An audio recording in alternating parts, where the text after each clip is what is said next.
Je vous ai mis sur le présentoir quelques livres, il y en a 20, hein. Vous pouvez les prendre, il y en aura d'autres au fur et à mesure. Et s'il faut en commander d'autres, on en commande d'autres. Mais c'est un livre qu'il faut que tout le monde lise, que vous offriez, surtout aux jeunes. Voyez. Ça, c'est un livre qu'il faut lire quand on a 15 ans.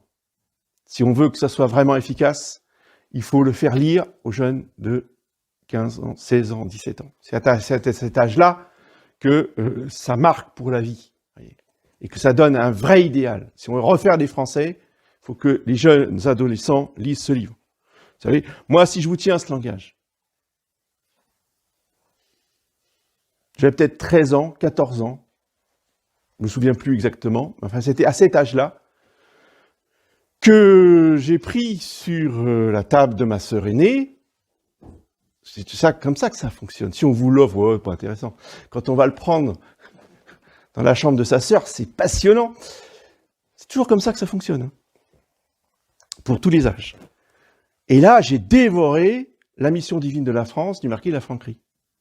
Là, on n'a jamais raconté des choses comme ça à l'école. Et là, ça vous marque pour la vie. Donc, ce livre-là est encore mieux que le livre du marquis de la Franquerie.